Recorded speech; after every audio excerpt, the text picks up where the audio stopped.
राजधानी दिल्ली की बात करी जाए, बुराड़ी विधानसभा एरिया में मंगेश त्यागी जो हैं होली मिलन समारोह में हजारों की संख्या में पब्लिक एकत्रित हुई और एक दूसरे को गुलाल लगाए, फूल के साथ बरसात किया। साथ ही उन्होंने साफ तौर से एक संदेशा दिया कि होली मिलन एक वो प्यार है, एक दूसरे के गले मिलना और गुलाल लगाना। और साथ ही अपने क्षेत्रवासियों से बधाई दी कि होली मिलन एक ऐसा त्योहार है कि आप भाईचारा का प्रतीक बना के रखें और कभी भी दुख सुख हो तो भाई के साथ खड़ा होना अनिवार्य है। जय हिंद के टाइम है और पुलिस प्रशासन हर एक जगह अपने चौकन्ने तैयार रखी है। साथ ही होली मिलन समारोह में देखा गया कि देवेंद्र यादव भी मौजूद रहे। साथ ही कई बड़े बड़े लीडर भी इस होली मिलन के समारोह में एक्टिव रहे और साथ ही एक दूसरे के गले मिले, फूल फेंके और साथ ही एक दूसरे के गुलाल लगाए। और उन्होंने सीधे सीधे मैसेज दिया कि होली मिलन एक भाई बंधु प्यार ऐसा रिश्ता है कि एक दूसरे के गले लगे और होली मिलन का समारोह संपन्न किया। जय हिंद। देखिए, आज हम लोगों ने यहाँ प्रेस कॉन्फ्रेंस इस बात पे किया है कि भारत में जो 5 करोड़ केसेस चल रहे हैं वो सारे केस असली नहीं है, उसमें फर्जी केस बहुत है। जो इतने मुकदमे चल रहे हैं उसका एक बड़ा कारण यह है कि जो फर्जी शिकायत करता है उसको सज़ा नहीं हो रही है, जो फर्जी जांच करता है उसको सज़ा नहीं हो रही है, जो फर्जी गवाही देता है उसको सज़ा नहीं हो रही है, जो फर्जी एफिडेविट फाइल करता है उसको सज़ा नहीं हो रही है, जो फर्जी एविडेंस देता है उसको सज़ा नहीं हो रही है। तो नहीं, इसमें कुल मिला के बीएनएस और बीएनएसएस में थोड़ा बदलाव की ज़रूरत है। जब तक कानून में थोड़ा बदलाव नहीं होगा तब तक ये समस्या ठीक नहीं होगी। इसीलिए फर्जी शिकायत के खिलाफ मैंने माननीय सुप्रीम कोर्ट में पीआईएल फाइल किया था। माननीय सुप्रीम कोर्ट ने केंद्र सरकार के अलावा सभी राज्य सरकारों को नोटिस भेजा हुआ है। अप्रैल में इसमें फिर सुनवाई होगी। हमारा यही इस पे कहना है कि जो लोग फर्जीवाड़ा कर रहे हैं, चाहे वो फर्जी डॉक्यूमेंट बनवा रहे हैं, फर्जी आधार बनवा रहे हैं, फर्जी राशन कार्ड बनवा रहे हैं, फर्जी बर्थ सर्टिफिकेट बनवा रहे हैं, फर्जी वसीयत बनवा रहे हैं, या फर्जी निवास प्रमाण पत्र बनवा रहे हैं, या फर्जी शिकायत कर रहे हैं, फर्जी जो है गवाही दे रहे हैं, फर्जी एविडेंस दे रहे हैं, उन लोगों के खिलाफ कार्रवाई होनी चाहिए। वर्तमान कानून में, वर्तमान व्यवस्था में उनको दंड देने का प्रावधान नहीं है, उनके खिलाफ एफआईआर का प्रावधान नहीं है, उसी को ठीक करने की जरूरत है। असली जी एक सवाल और मेरा है, पक्ष और विपक्ष दोनों के वकील होते हैं, ठीक है, आरोपी और गैर आरोपी के दोनों के पक्ष में क्या ऐसा प्रावधान नहीं लाना चाहिए कि जब सही और गलत का वकील भी अगर अपने जो उनके वकील के पास ऐसा कोई मैकेनिज्म नहीं होता कि वो अपने चैम्बर में बैठे बैठे ये जांच सके कि कौन सा पक्ष सही है। इसलिए व्यवस्था ये की गई है कि जो अपनी शिकायत लेके आता है, जो अपनी समस्या लेके आता है, वो हर बात ओथ पे देता है, बाकायदा एफिडेविट पे देता है। इसलिए वकील के पास इतना न समय है, न वो कर सकता है, न उसके पास साधन है कि उसके पास दिल्ली में केस आया है और बंगाल से वो बंगाल में जाके जांच कर पाए। ये फिल्मों में तो हो सकता है, सीरियल में हो सकता है, वास्तविकता में नहीं हो सकता। हमने 5 प्रावधान अंदर डिस्कस किए।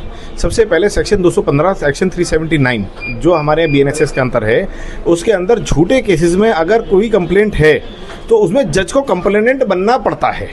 ये प्रावधान बदलना चाहिए। दूसरा, अब इस बात की पुष्टि होनी चाहिए, डेटा रिसर्च होना चाहिए। हिंदुस्तान में 37 ऐसे कानून हैं जो एक तरह से ऑब्स्ट्रक्शन ऑफ जस्टिस के अगेंस्ट है। उन सब कानून का स्विच ऑफ हुआ हुआ इस कानून की वजह से। उन कानूनों में कितनी सजा देश में हो रही है, झूठ बोलने पे, झूठी गवाही देने में, एफिडेविट पे, इसका डेटा हर 3 महीने में पब्लिश होना चाहिए, जो हमारे को रिकॉर्ड करना चाहिए। और इन केसेस के अंदर एग्रेसिवली इनको फास्ट ट्रैक करना चाहिए। दूसरा, किस प्रकार से हमारे देश में प्ली बार्गेन का रेट बढ़े, केसेस ट्रायल में ना जाएं, इसके लिए कानून बनना चाहिए। एक कानून हमने बनाकर अश्विनी जी को दिया है, जो उन्होंने कोर्ट में फाइल किया है, जो सारी स्टेट्स में गया है। वही कानून हमने पार्लियामेंट में भी रखा है, लॉ मिनिस्ट्री को नोटिफाई किया है। उस कानून पर एक वो हमने सरकार के ड्राफ्ट फॉर डिस्कशन है, सरकार उस पर चिंतन मंथन करे, अच्छा कानून बनाए। गर्ग साहब, कितने निर्दोष लोग आज जेल में पड़े, क्या आपको लगता है कि प्रशासन जो है वो कहीं ना कहीं इसमें हमें लगता है सर सिस्टम का फ्लॉ है। अगर ये कानून बनेगा जो हम कह रहे हैं, सिस्टम ठीक होगा तो जो अंडर ट्रायल्स हैं, जो बेचारे निर्दोष हैं वो बाहर आएंगे, जो दोषी हैं वो अंदर जाएंगे, सिस्टम अपने आप ठीक होगा। सरकार को तो चाहिए लागू करना कि थाने में भी एक ऐसा एविडेंस लगाएं कि जो भी गवाही अगर देने आता है तो उसको दिखाया जाए भाई अगर आप पहले कानून ठीक करें और फिर वो लगाएं, लोगों को बताएं, पूरे देश में अवेयरनेस फैलाएं कि झूठे कानून का नियम बन चुका है। 10 साल राजधानी दिल्ली की बात करी जाए, बम थ्रेट का कोल लगातार बढ़ते जा रहा है। वहीं एक मामला आया जनकपुरी एरिया के, जो एक स्कूल में मेल जरिए धमकी मिला बम से स्कूल उड़ाने के। आला अधिकारी मौके पर पहुंचकर जांच पड़ताल शुरू कर दी, क्योंकि अभी तक इस मामले पर कोई भी ठोस प्रूफ नहीं मिला। आखिर इस तरह से हालात कब तक चलता रहेगा? जिस तरीके से आए दिन स्कूलों में इस तरह से मेल और धमकी मिलते हुए नजर आ रहा है, जिसको वजह से दिल्ली पुलिस हाई अलर्ट होती है, उसके बावजूद भी इस तरीके से मेल जो करते हैं, जो धमकी देते हैं, इस पर कानून व्यवस्था क्यों नहीं कड़ी कर पाती है? आखिर इसको लेकर स्थानीय लोगों के कहना है कि आए दिन इस तरह से कॉल आता है, बाकी पुलिस प्रशासन इस मामले को लेकर कोई भी ठोस कदम क्यों नहीं उठा पा रही है। जय हिंद, जय भारत। राजधानी दिल्ली की बात करी जाए, हिंदूराव अस्पताल कुछ टाइम पहले मरीजों की शिकायत हुआ करती थी कि टाइम टू टाइम दवाई नहीं मिलना, और जो पर्ची में लिखी होती थी दवाई वो नहीं मिल पाती थी। मगर अब वहीं हिंदूराव अस्पताल में पर्ची पे जो दवा लिखा होता है सारी दवाइयाँ मिलती है, और साथ ही यहाँ के स्टाफ की बात करी जाए और मरीजों की बात करी जाए, मरीजों की संख्या लगातार हिंदूराव अस्पताल में बढ़ता हुआ नजर आ रहा है। और साथ ही जब मरीजों के पहले शिकायत मिलती थी कि दवा नहीं मिलता है, अब पूर्ण तरीके से सारी दवाइयाँ मिलती है। उसके साथ ही एक RW के शौचालय अस्पताल के जो बाहर बना हुआ है वो कई महीनों से ताला लगा हुआ है, जिसके वजह से आम जन और पब्लिक का जो सुविधा बना हुआ था शौचालय जाने के लिए, बगैर कई महीनों से ताला बंद है। उसके वजह से आसपास के लोगों का शिकायत है कि RW के जो शौचालय बनाई गई थी उसको ओपन कर दिया जाए, जिसके वजह से जनता और मरीजों के लिए सुविधा मिल सके, जिसके अधीन आसपास के बावजूद भी इस मामले को लेकर अभी तक इस पर कोई भी ठोस कदम नहीं उठाया गया। जय हिंद, जय भारत। जमजम फाउंडेशन। प्रवीण जी, हिंदूराव हॉस्पिटल आप आए हुए हैं, क्या कुछ कमियां या कुछ सकारात्मक चीजें आप देख पा रहे हैं यहाँ पर? ऐसा है, हिंदूराव हॉस्पिटल एक दिल्ली नगर निगम का सबसे बड़ा हॉस्पिटल है, जिसके अंदर 900 बेड की व्यवस्था है जी। और मैं समझता हूँ कि अधिकतर बेड यहाँ पर फुल ही रहते हैं, मरीज यहाँ पर एडमिट ज़्यादा होते हैं। और जो सबसे बड़ी समस्या मुझे दिखती है वो मैं देखता हूँ यहाँ पर सुलभ शौचालय नहीं है जी। अगर एक पेशेंट एडमिट होता है तो उसके साथ 2 अटेंडेंट यहाँ रुकते हैं जी, और उन अटेंडेंट के लिए यहाँ पर सुलभ शौचालय की बहुत ही ज़रूरत है। इतना बड़ा हमारे पास स्पेस है हिंदूराव हॉस्पिटल के अंदर, और दिल्ली नगर निगम से मैं आग्रह करना चाहूँगा कि वो इस चीज़ को संज्ञान में लें, इनके वरिष्ठ अधिकारी संज्ञान में लेकर और यहाँ पर सुलभ शौचालय बनाएं, ताकि जो मरीजों के साथ जो उनके तीमारदार यहाँ पे रुकते हैं उनको नहाने धोने का, उनको टॉयलेट की व्यवस्था सुचारू रूप से उनको यहाँ मिल सके। ये बहुत दिक्कत आ रही है, और मैं चाहूँगा कि इसको बहुत जल्द से जल्द इस कमी को ये देखते हुए इसको संज्ञान में लेकर इस पर काम शुरू किया जाए।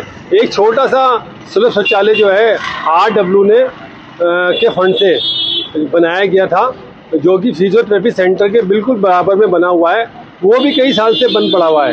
तो मैं अस्पताल प्रशासन से, हमारे हिंदूराव हॉस्पिटल के MS, CMO, इन सब से भी आग्रह करना चाहूँगा कि जल्द से जल्द जो RW के फंड से वो शौचालय बना था उस शौचालय को भी शुरू किया जाए, ताकि थोड़ी राहत मिल जाए। इसके अलावा बीच में दवाइयाँ नहीं आ रही थी, मगर अब पर्याप्त मात्रा में जो है हमारे यहाँ पर डिस्पेंसरी में दवाइयाँ आ रही हैं। एक सबसे बड़ी समस्या ट्रांसपोर्ट की आती है। ट्रांसपोर्ट की समस्या यूँ आती है कि यहाँ पर DTC की बस चलती थी 23 नंबर और 9 नंबर, वो कई सालों से बंद पड़ी हुई है जी। आज हॉस्पिटल में गरीब आदमी को पहुँचना होता है ना जी, तो कोई सुविधा नहीं है बस सेवा की। उसे ऑटो से आना पड़ता है या बैटरी रिक्शा से आना पड़ता है, या फिर मलकागंज चौक को उतर के वहाँ से पैदल आना होता है। तो मैं प्रशासन से यह आग्रह करूँगा, दिल्ली की सरकार से ये आग्रह करूँगा कि एक हिंदूराव हॉस्पिटल के अंदर बस सेवा की सुविधा होनी चाहिए। वो खाली मरीजों के लिए नहीं है, जो हमारे हिंदूराव हॉस्पिटल में स्टाफ काम करता है, जो हमारे कर्मचारी काम करते हैं, उनके लिए भी सुविधा हो जाएगी वो, क्योंकि ये पहाड़ी पे बना हुआ हॉस्पिटल है और जो लोग मेट्रो से आते हैं उनको ऊपर आने में बहुत दिक्कत होती है रात को। तो मैं चाहूँगा कि यहाँ पे बस सेवा की सुविधा हो। इसके अलावा मैं अपनी जमजम फाउंडेशन की ओर से भी मांग करता हूँ कि एक मेट्रो फ्रीडम बस सेवा यहाँ पे शुरू की जाए, जो 30 यारी से चलकर अपना राजपुर रोड होते हुए और अपना हिंदूराव से सीधा फिर बर्फ खाने और फिर वापस इस तरह के सर्कल में अगर मेट्रो फ्रीडम बस सेवा शुरू हो जाएगी तो उससे यहाँ के आने वाले मरीजों को, उनके तीमारदारों को। राजधानी दिल्ली की बात करी जाए, ट्रैफिक का समस्या लगातार बढ़ते जा रहा है। वहीं आदर्श नगर विधानसभा एरिया की बात करी जाए, एशिया का सबसे बड़ी मंडी आजादपुर है और मंडी के सामने रोड क्रॉस करते सर्विस लाइन पे जिस तरीके से जाम का समस्या लगातार बढ़ता हुआ नजर आ रहा है, यहाँ के आसपास की जनता के यहाँ तक कहना है कि कई बार ट्रैफिक पुलिस अधिकारी को शिकायत देने के बावजूद भी इस रूट का ट्रैफिक से जाम का समस्या है जो मुक्त नहीं हो पा रहा। आखिर ऐसा क्यों कहा जा रहा है? इस सर्विस रोडों में देखें कि दोनों तरफ पब्लिक ने गाड़ी लगाकर रोड को जाम कर दिया जाता है और साथ ही यहाँ के लोगों के आने जाने का समस्या लगातार बढ़ता हुआ नजर आ रहा है। यहीं आदर्श नगर विधानसभा एरिया की बात करी जाए, ट्रैफिक मुक्त कब होगा? ये हालात जस के तस बना रहता है। आखिर ऐसा क्यों कहा जा रहा है? क्योंकि ट्रैफिक पुलिस के अधिकारी आसपास होने के बावजूद भी इस जगह क्रेन एक भी नहीं चलाया जाता है, ना गाड़ी उठा के ले जाया जाता है और साथ ही ना कोई गाड़ी का चालान काटा जा रहा है, जिसकी वजह से आए दिन ट्रैफिक बढ़ता हुआ नजर आ रहा है, जिसकी वजह से आए दिन गाड़ी का समस्या जाम में जूझना पड़ता है। या स्कूल के गाड़ी ले ले या कोई भी व्हीकल देखे, इस रूट पे हमेशा जाम ही नजर आता है, जिसकी वजह से स्थानीय लोगों ने पुलिस को, ट्रैफिक को शिकायत देने के बावजूद भी यहाँ का जो जेडो है वो भी इस मामले को सुनने को तैयार नहीं है। जिस तरीके से देखा गया है कि रेड लाइट के पास आसपास जगहों पे चौक जाम हो जाता है, अगर ट्रैफिक पुलिस वहां नजर नहीं आता है। आम जनता के यहाँ तक ही कहना है कि ट्रैफिक पुलिस वहां खड़ी होती है जहां उनको उगाई करना होता है, अगर जिस तरीके से यहाँ ट्रैफिक से परेशान होता है जनता, यहाँ ट्रैफिक पुलिस के एक भी अधिकारी नजर नहीं आ रहा।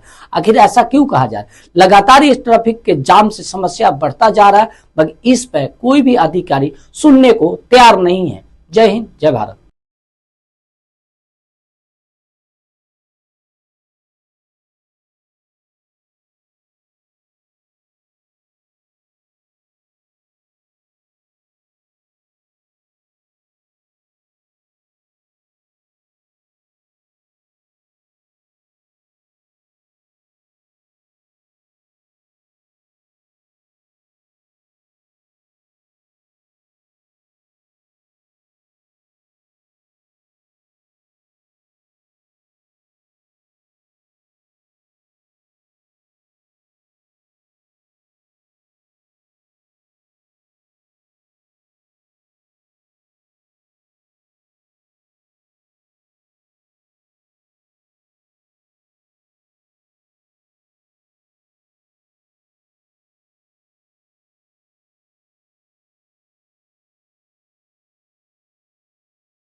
राजधानी दिल्ली की बात करी जाए, बादली थाना एरिया की एक मामला सामने आया जो करीबन कुछ दिन पहले पति ने अपने बच्चे को हत्या करके मौके से फरार हो गया था। पुलिस ने इस मामले को 72 घंटे के अंदर मुद्दे को सुलझा दिया। बताया जा रहा है कि किशनगंज से इसको पकड़ा गया है। साथ ही पुलिस प्रशासन ने कई राज्यों में टीम लगाई हुई थी, जैसे बिहार, यूपी, राजस्थान, कई ऐसे अनेकों राज्य में पुलिस ने इस मामले को छानबीन कर रही थी। बताया जा रहा है कि करीबन 800 सीसीटीवी कैमरे का फुटेज निकालने के बाद पता चला कि ये अपराधी जो है किशनगंज एरिया में छुपा हुआ था। इसका बताया जा रहा है कि सट्टे और जुए की लत ने ये अपने बच्चे को हत्या कर दी। आखिर ऐसा क्यों कहा जा रहा है? ये मंडी में आजादपुर सब्जी का कारोबार करता था और जुए के लत में कई लाखों का कर्ज होने के कारण ये परेशान था और आए दिन कर्ज मांगने के लिए टॉर्चर करते थे। उसके वजह से इन्होंने एक प्लान लगाया और आजादपुर मंडी से चाकू खरीद कर लेके जाता है और सुबह करीबन 4 बजे अपनी पत्नी को हत्या कर देता है। जब बड़ी बेटी जगती है उसके साथ बड़ी बेटी को भी हत्या कर देता है। यही नहीं रुकता, उसके साथ ही जो और बच्चे होते उसको भी हत्या करके मौके से फरार हो जाता है। अब इस मामले को लेकर पुलिस प्रशासन ने बड़ी एक टीम गठित करी और टीम के साथ करीबन 72 घंटे के अंदर से किशनगंज से इसको अरेस्ट किया और पूछताछ में सारा मामला खुलासा हो गया कि आखिर ये घटना क्या था। लोगों के मन में हमेशा एक ख्याल था कि बादली थाने एरिया में इस तरीके से घटना घटी। उसके बाद अब खुलासा हुआ कि लोगों की सट्टे जुए की लत इतनी खराब हो सकती है कि किसी भी व्यक्ति को जान ले सकता है। आप ध्यान रखें, आपके बच्चे कोई भी सदस्य जुआ सट्टा खेलता है तो उस पर रोक लगाए और उस बच्चे को समझाने की कोशिश करें। जय हिंद, जय भारत। जैसे जो अजमेर जाती है उस ट्रेन में बैठ जाता है विदाउट टिकट और फिर वहां से ये किशनगढ़ में उतर जाता है, एक 1 स्टॉप बिफोर अजमेर, और वहाँ जहाँ के पहले काम कर चुका है वहाँ जाके अपना रूटीन शुरू कर देता है और वहाँ काम करना और जो भी अपना रेगुलर थिंग्स होती वो अपना शुरू कर देता है। तो इस तरह का ये बहुत कोल्ड ब्लडेड तरीके से किया हुआ ये मर्डर वेल प्लान्ड तरीके से इसने ये किया था। हमने इसको हिरासत में ले लिया है। जो वेपन ऑफ ऑफेंस है उसकी हम तलाश कर रहे हैं। जिससे लिया था उस व्यक्ति ने भी बता दिया है कि 23 तारीख को ये मुझसे लेके गया था। तो अभी हमने इसको पुलिस कस्टडी में लिया है और फर्दर इंट्रोगेशन और इन्वेस्टिगेशन चल रहा है। सर, ये चाहता तो परिवार को खत्म नहीं कर सकता था, हम ज्यादा तो परिवार को खत्म कर ये नॉर्मल ह्यूमन लॉजिक के ऊपर की बात है कि ये किसी भी तरह से लॉजिकल नहीं लगता कि why he killed his small babies and his wife, but this is how he thinks कि ये मैं इनको सबको खत्म करूंगा। पहले तो इसने ये बोला कि मैं अपने आप को भी खत्म करना चाह रहा था, बट मैं I couldn't kill my self, this was his saying. और बट इवन दो अगर ये अपने आप को मार भी नहीं सका फिर भी ये बहुत प्रोफेशनल वे से वहां से निकल गया। इसने अपना सिम जाते ही बंद कर दिया, मोबाइल भी दूसरा चेंज कर दिया, एक सिम एक कीपैड वाला मोबाइल एंड्रॉयड से निकाल के कीपैड वाले में डाला। तो ये दर्शाता है कि ये टोटली क्रिमिनल माइंडेड पर्सन है और इसको कोई अपने किए पर इस तरह से रिग्रेट लगता नहीं जिस तरह से ये बात करता है। इसका ये इनिशियल वर्जन था कि मैं सबको खत्म करूंगा फिर मैं भी मरूंगा। ये एक 2025 में एक स्टोलन मोबाइल रिसीव करने केस में बंद हुआ है पुलिस स्टेशन आदर्श नगर में। इसी ने चारों को मार दिया। राजधानी दिल्ली की बात करी जाए, सबसे बड़ा अस्पताल हिंदूराव दिल्ली के अंदर माना जाता है, जो दिल्ली नगर निगम के अधीन में आता है। यहाँ मरीजों की शिकायत काफी टाइम से चलते हुए आ रहा है कि अस्पताल के अंदर जितनी भी शौचालय है सुचारू रूप से चालू नहीं है, चालू है तो उसका मूलभूत सुविधा नहीं मिल पाता है। ये मरीजों के सबसे बड़ा शिकायत है।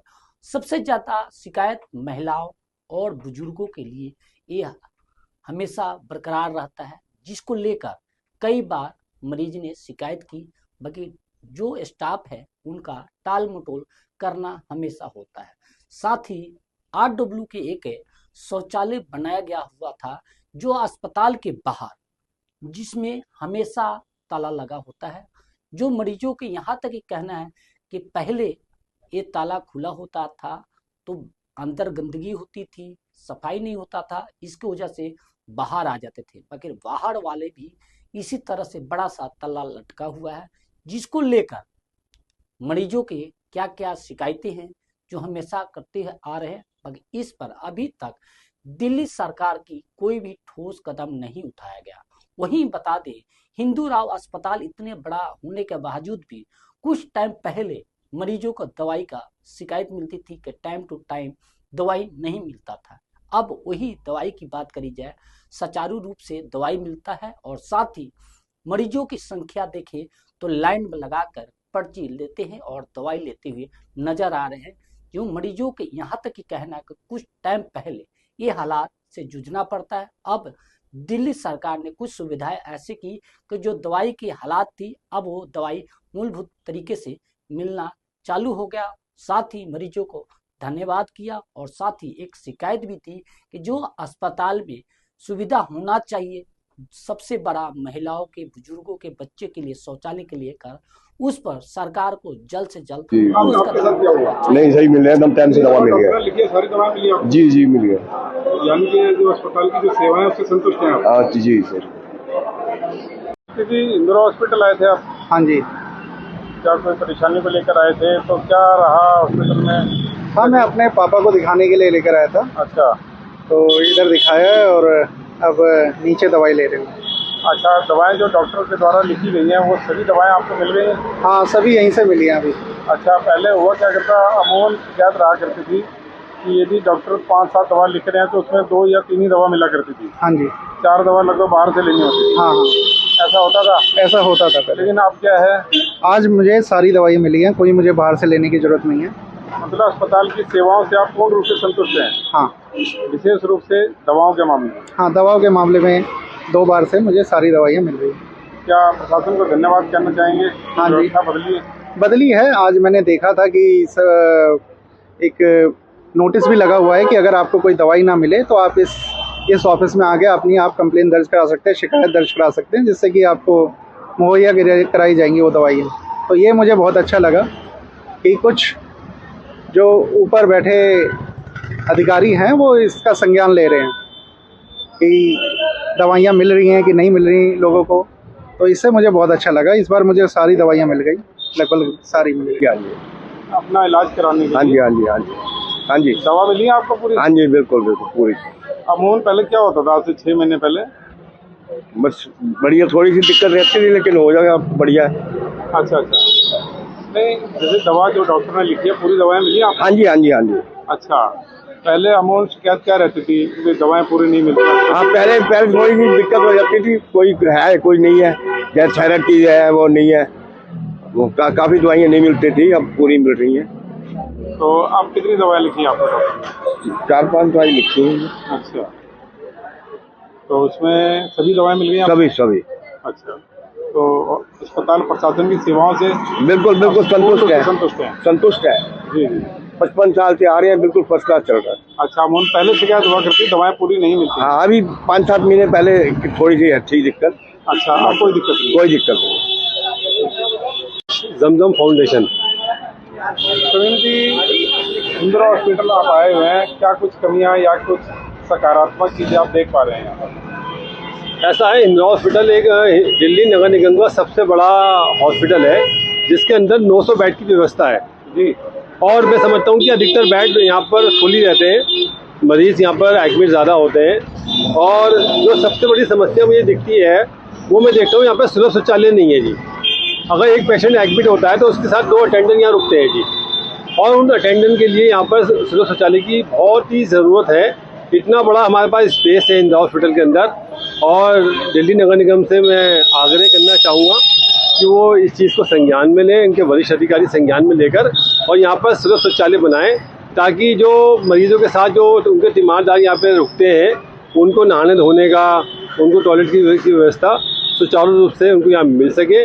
ये बहुत दिक्कत आ रही है और मैं चाहूँगा कि इसको बहुत जल्द से जल्द इस कमी को ये देखते हुए इसको संज्ञान में लेकर इस पर काम शुरू किया जाए। एक छोटा सा सुलभ शौचालय जो है RW ने के फंड से बनाया गया था, जो कि फिजियोथेरेपी सेंटर के बिल्कुल बराबर में बना हुआ है, वो भी कई साल से बंद पड़ा हुआ है।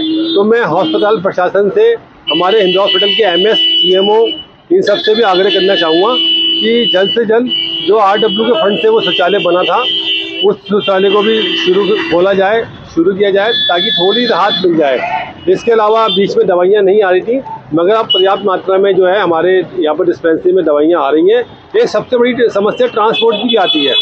ट्रांसपोर्ट की समस्या यूँ आती है कि यहाँ पर DTC की बस चलती थी 23 नंबर और 9 नंबर, वो कई सालों से बंद पड़ी हुई है जी। आज हॉस्पिटल में गरीब आदमी को पहुँचना होता है ना जी, तो कोई सुविधा नहीं है बस सेवा की। उसे ऑटो से आना पड़ता है या बैटरी रिक्शा से आना पड़ता है या फिर मलकागंज चौक को उतर के वहाँ से पैदल आना होता है। तो मैं प्रशासन से यह आग्रह करूँगा, दिल्ली की सरकार से ये आग्रह करूँगा कि एक हिंदू हॉस्पिटल के अंदर बस सेवा की सुविधा होनी चाहिए।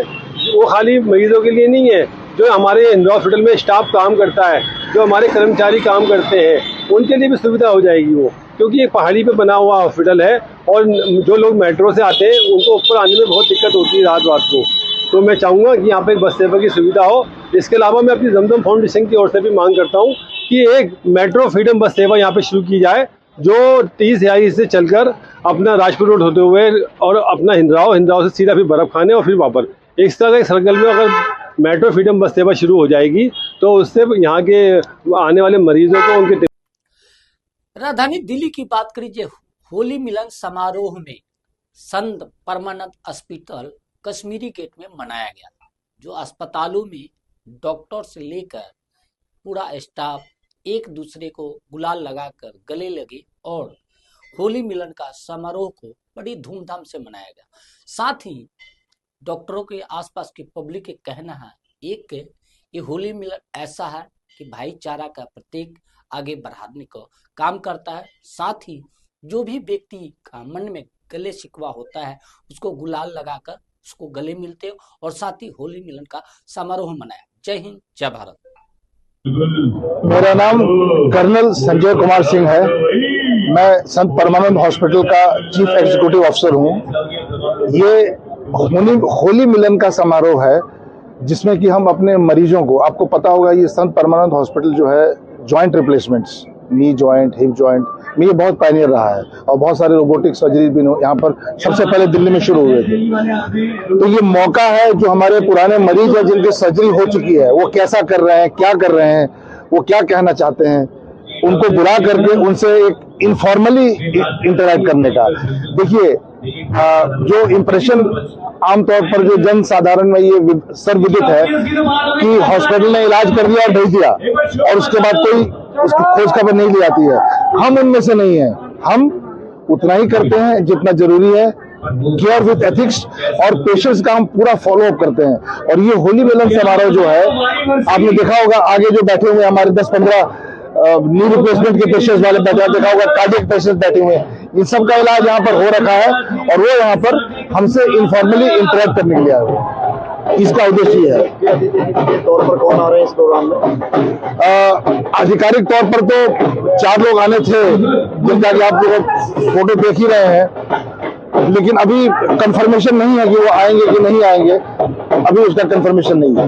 होली मिलन प्रोग्राम तेरा जैसे कि चला जा रहा है, हाथ से कभी और भी कलाकार है। हाँ, अब देखिए आपने देखा होगा पहले लाफ्टर डे पाया था, laughter is the best medicine, इसलिए लाफ्टर डे पाया था। आपने देखा होगा हमारे हॉस्पिटल का स्टाफ प्रोग्राम कर रहा है, जब ये प्रोग्राम शुरू हुआ देखा होगा पेशेंट्स लोगों ने अपना अपना प्रोग्राम दिया था। तो ये एक इनफॉर्मल गैदरिंग है, एक गेट टुगेदर है, जो कि मरीजों और अस्पतालों के बीच में एक अच्छा इंटरेक्शन और एक अच्छा समय बनाता है। के मौके पर दर्शकों से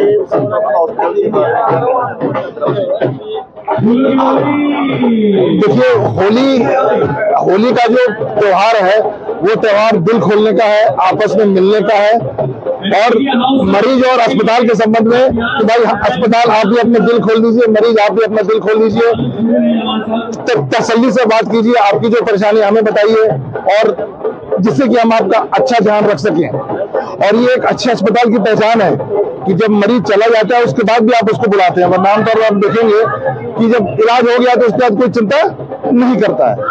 तो ये हमारा होली मिलन समारोह का मकसद था।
राजधानी दिल्ली की बात करी जाए, नॉर्थ वेस्ट डिस्ट्रिक्ट 2 मामले में जो बताया जा रहा है गुमशुदगी का है और किडनैपिंग का। मामला थाना नेताजी सुभाष पैलेस की है। जो 2 बच्चे मासूम घर के बाहर खेल रहे थे, खेलते खेलते बच्चे ने रास्ता भटक गए, उसके बाद घर से लापता हो गए। परिवार को पता लगा, परिवार ने पुलिस प्रशासन को सूचना देता है। पुलिस प्रशासन ने इस मामले को लेकर बहुत गहराई से पुलिस प्रशासन एक्टिव हुआ और साथ ही कुछ ही घंटों में पुलिस प्रशासन ने दोनों बच्चों को मंगोलपुरी से रिकवर कर लिया। इस मामले को जैसे पुलिस प्रशासन ने बच्चों को लेकर परिवार को सौंपा, परिवार का खुशी का लहर अलग ही दिखा। साथ ही अशोक विहार का एक और मामला है जहां बच्चे को किडनैप कर लिया जाता है। इस मामलों को पुलिस प्रशासन को सूचना मिलता है। पुलिस प्रशासन ने तत्परता दिखाते हुए इस मुहिम को पुलिस प्रशासन ने फिर एक्टिव हुआ, साथ ही बच्चों को रिकवर किया, साथ ही किडनैपर को भी धर दबोचा और इस परिवार का खुशी की लहर अलग ही दिखी। आखिर इस दोनों मामले को पहलू को पुलिस प्रशासन ने सुलझाया, साथ ही परिवार का खुशी का लहर अलग ही दिखा। परिवार का खुशी का लहर इस कदर था कि पुलिस प्रशासन को बधाई दिया कि पुलिस प्रशासन ने बहुत सावधानी पूर्वक दोनों बच्चों को रिकवर किया। साथ ही आसपास की जनता को एक मैसेज भी दिया गया कि इस तरह से कोई भी घटना घटती है तो आप पुलिस प्रशासन के आंख और कान बने और पुलिस प्रशासन को जल्द से जल्द सूचना दे। साथ ही जिस तरीके से इस मामले को पुलिस प्रशासन ने सुलझाया है, परिवार की खुशी की लहर अलग ही देखने को मिल रहा है। ये डिस्ट्रिक्ट नॉर्थ वेस्ट का है जो ये हालात दोनों पहलुओं को पुलिस प्रशासन ने बहुत जल्द ही सुलझाया है। 2 बंदीगढ़ की आज की पीसी है। एक नॉर्थ वेस्ट डिस्ट्रिक्ट के WPI जो पुलिस पोस्ट है अंडर PS अशोक विहार, उनकी टीम ने एक किडनैपिंग का केस सॉल्व किया है और NSP पुलिस स्टेशन के एरिया में एक मिसिंग गर्ल, 2 मिसिंग गर्ल जो थी उनको ट्रेस किया। तो पहले मैं WPI का जो किडनैपिंग केस है उसके बारे में बताना चाहूँगा। 22 फरवरी 2026 को रात के करीब 11 बजे हमें एक PCR कॉल मिली जिसमें ये बताया गया कि एक बाइक सवार एक बच्ची को किडनैप करके ले गया। तुरंत हमारी टीम वहाँ पे पहुँची है। सेंसिटिविटी आप समझ रहे हैं कि किडनैपिंग केस की और मिसिंग गर्ल की जो होती है उसको ध्यान में रखते हुए हमारी टीम पहुँची है लोकेशन पे और बाकी वहाँ से जो लोकल इंटेलिजेंस मिल सकता था और जो टेक्निकल सर्वेलेंस करनी थी उस पर 2 अलग अलग टीमें लगाई जाती हैं। टीम में होते हैं SHO inspector Pramod Kumar, SHO PS Ashok Vihar, SI Rohit Chahat जो IC2 की WPI हैं, SI Rakesh, head constable Pawan, head constable Manoj और हेड कांस्टेबल अजय। और ये जो टीम है वो काम करती है under the supervision of ACP Ashok Vihar Akash Rao.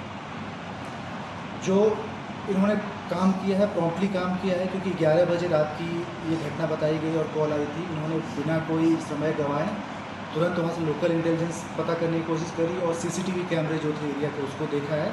CCTV से इन्होंने एक व्यक्ति आइडेंटिफाई किया है, जो व्यक्ति अमित था। अमित के बारे में पता लगा कि WPI में वहाँ एक मेटल की फैक्ट्री है, वहीं पे पॉलिशिंग का काम करता है वो। और फिर CCTV फुटेज में ये भी दिखा है कि उस बाइक पे वो बच्ची को ले करके आगे की ओर जा रहा है। हमने उसकी फैक्ट्री से उसका मोबाइल नंबर लिया, मोबाइल नंबर को फिर हमने लाइव ट्रेसिंग पे लगाया और लाइव ट्रेसिंग के थ्रू जो भी लोकेशन हमें आ रही थी उसको हमने फॉलो किया। उसको फॉलो करते करते हमारी टीम बुद्ध विहार पुलिस स्टेशन के पास में एक अबैंडन सा पार्क है जहाँ पे बिल्कुल सुनसान इलाका है, वहाँ जा कर के उसको अमित को ट्रेस करते हैं, वहाँ पकड़ते हैं और बच्ची के साथ वहीं पे वो पाया जाता है।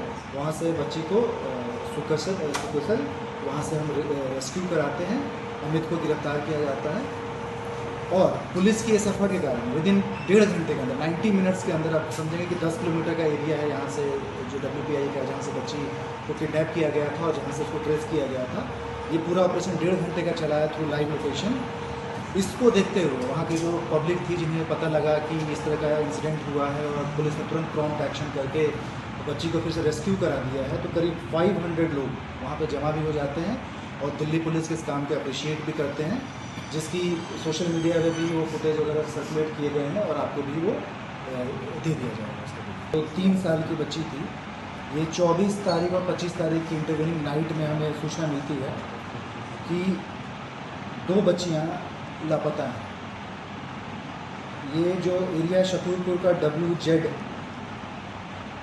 117, ये उनका एड्रेस है, वहीं पे बच्चियाँ खेल रही थी और वहाँ से वो लापता बताई गई। इसको भी ट्रेस करने के लिए बच्चियों को हमारी टीम कॉन्स्टिट्यूट की जाती है, जिसमें SHO आपके NSP तेजपाल, उनके साथ में head constable Vikas Khan, head constable Parvesh, head constable Harinder, WSC Renu और कांस्टेबल ईशान, इनकी एक टीम कॉन्स्टिट्यूट की जाती है दोनों बच्चियों को ट्रेस करने के लिए। इन्होंने भी CCTV फुटेज देखे और लोकल लोगों से जानकारी इकट्ठी करी कि उनके फोटो दिखा करके कि ये कहाँ है। राजधानी दिल्ली की बात करी जाए, समयपुर बादली का एक मामला सामने आ रहा है। पति ने अपनी पत्नी और बच्चे को हत्या करके मौके से फरार हो जाते हैं। जिस प्रकार पुलिस प्रशासन को सूचना मिलता है, पुलिस प्रशासन ने मौके पर पहुंचकर जांच पड़ताल शुरू कर दी। जिस हालात में बच्चे और उसकी मां की बॉडी को लेकर पोस्टमार्टम के लिए भिजवा दिया गया और पुलिस प्रशासन आला अधिकारी मौके पर जांच पड़ताल शुरू कर दी। साथ ही इस हालात को देखपुर बादली के है, जिस मामले को लेकर पुलिस समयपुर बादली का है, जो अभी तक पुलिस प्रशासन ने इस पति पे ढूंढने के काम शुरू कर दिया। साथ ही कई CCTV फुटेज को खंगाला गया।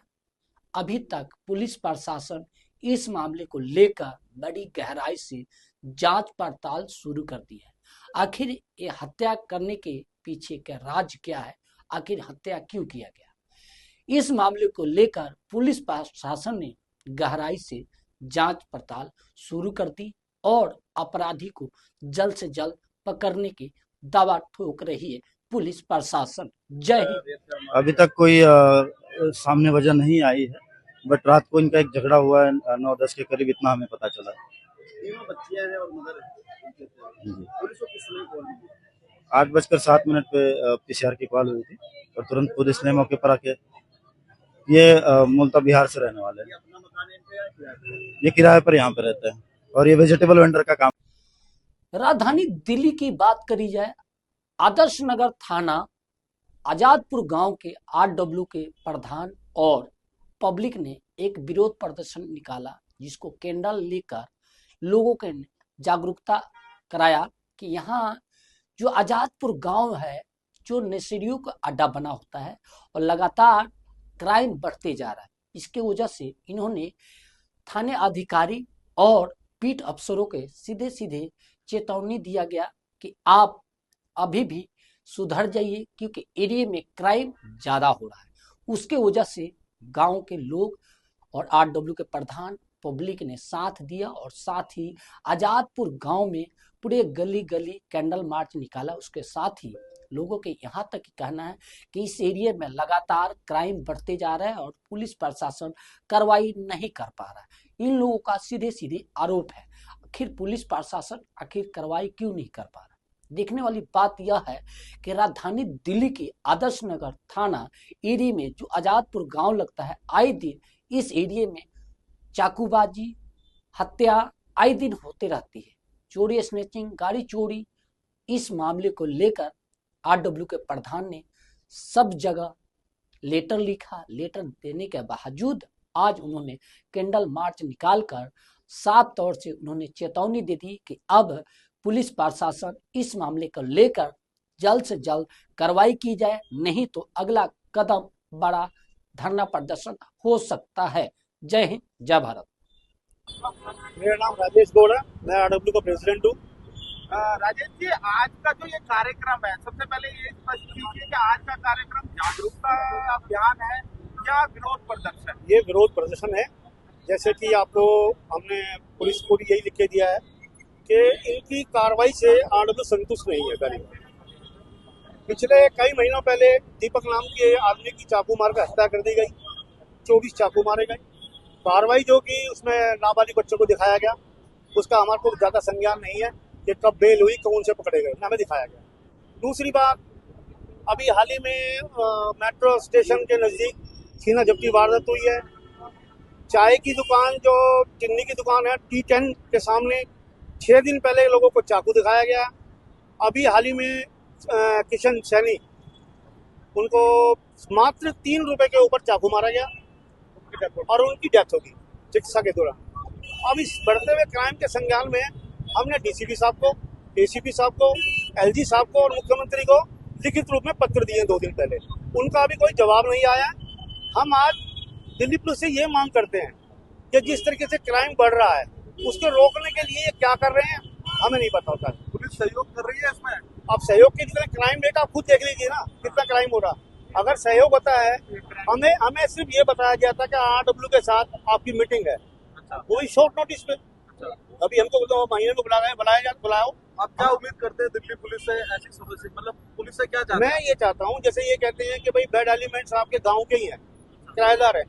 1500 फार्म हमने ऑनलाइन भरे किराएदारों के, उनका संज्ञान में अभी तक इन्होंने कोई कॉपी नहीं ली हमसे, जबकि तत्कालीन SHO साहब उनके कहने पे ही हमने कैंप लगाया था, वो फार्म आपसे नहीं लिए। अब जो ये आज का विरोध प्रदर्शन है, ये कहाँ से शुरू और कहाँ तक होना था? आज जो हमारा विरोध प्रदर्शन था मदर डेयरी आजादपुर से लेके और थाने के मेन गेट तक था, यही सूचना हमने दी थी। अब प्रशासन हमें आगे जाने नहीं दे रहा है। हमको जैसे भी है आपके सामने लग रहा है प्रशासन आपको आगे नहीं जाने दे रहा है, किस बात का? अब डर वाली बात तो देखो, आप साथ थे, बिल्कुल शांति प्रिय है। हमने कैंडल मार्च किया है, वोटिंग भी नहीं करी, कोई नारेबाजी नहीं है, आप देख सकते हैं। अब पता नहीं प्रशासन को क्या डर है, हमें वहाँ क्यों नहीं खड़ा होने देना। दिल्ली के माननीय एलजी साहब को, सीएम रेखा गुप्ता को जी और दिल्ली पुलिस कमिश्नर को जो पत्र आपने लिखा है, उस पर क्या मांग रखी है? उसमें ये रखी है कि हमारी जो कानून व्यवस्था चरमराई हुई है।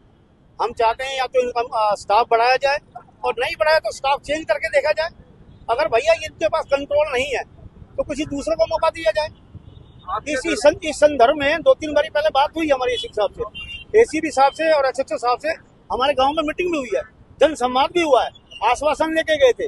आज तक बैरिकेड के लिए लगा, एक भी बैरिकेड नहीं है। डीसीपी ऑफिस में आरडब्ल्यू की मीटिंग हुई थी, जिसमें डाटा समाज के प्रधान जी हैं, गणेश जी शामिल थे। वहाँ हमें ये क्या बैरिकेड थाने से मिलेगा, हमें नहीं मिला। आपके घर से मेरे ख्याल से 5 मिनट का रास्ता है सीएम रेखा गुप्ता जी के घर। जी। ये सीएम के घर के पास में हो रहा है, तो आपने कभी सीएम से मिलने की कोशिश करी इस बारे में? नहीं, हमने सिर्फ संज्ञान दिया है, खाली उनको पत्र द्वारा दिया गया है। अगर हमारी कार्रवाई नहीं होती हमारी, तो हम उनके पास ही जाएंगे, हमारा डेली बेसिस। क्या नाम है आपका? मेरा नाम गणेश कुमार है और मैं RWA में सचिव के पद पर हूँ। आज आपके इस कार्यक्रम में आजादपुर के बताए जा रहे कई सामाजिक संगठन, कौन लोग सम्मिलित हुए? उसके अंदर मेन मार्केट के प्रधान है और श्याम प्रचार मंडल है, नवयुग जाटा समाज कल्याण समिति है, और जो भी आजादपुर में RWA और भी बनी है उनका भी समर्थन है हमारे साथ है। जितनी समितियां उनका समर्थन है हमारे साथ में। और हमने जो ये आज प्रदर्शन किया है तो वो बहुत ही शांतिपूर्वक से किया है, जैसा कि आपने देखा भी है। और जो हमारे आजादपुर के आसपास जो भी अवैध गतिविधियां हो रही हैं या मर्डर वगैरह हो रहे हैं, उनके विरोध में हमने ये प्रदर्शन किया है। अगर बीती कुछ वारदातों की बात करें तो किस तरीके की वारदातों के बाद में ये विरोध प्रदर्शन करना जरूरी समझा गया? सर, उन पर हमें नहीं लगता, क्योंकि हमारे को कोई उस कार्रवाई से अवगत भी नहीं कराया गया है। दिल्ली पुलिस अपना काम कर रही है नहीं कर रही है हमें नहीं मालूम है, लेकिन हमारे जो आसपास जो भी क्राइम हो रहा है वो ज्यादा बढ़ता जा रहा है। 3-3 रुपए के ऊपर मर्डर कर दिया जाता है, गरीब आदमी को मार दिया जाता है। तो भय तो है ही नहीं, बिना भय के घूम रहे हैं आजादपुर में लड़के, और सभी जो 18 साल से नीचे हैं सारे। मर्डर हो रहे हैं, चोरियां हो रही हैं, लेकिन जो पुलिस प्रशासन है हमारे यहाँ पर, जो भी तैनात हैं, एक निक्सन जी है, जो दूसरे भी हैं, वो भी अपनी पूरी मेहनत से करते हैं, लेकिन वो उनके अंदर तो कोई भय है ही नहीं क्राइम करने वालों का। जैसे एक तरह से दिल्ली से पूरा भय खत्म हो गया है, वारदातें बहुत ज्यादा हो रही है, और कुछ 2 साल में तो और भी ज्यादा वारदातें, कई 6-7 मर्डर हो गए हैं यहाँ पर आसपास में।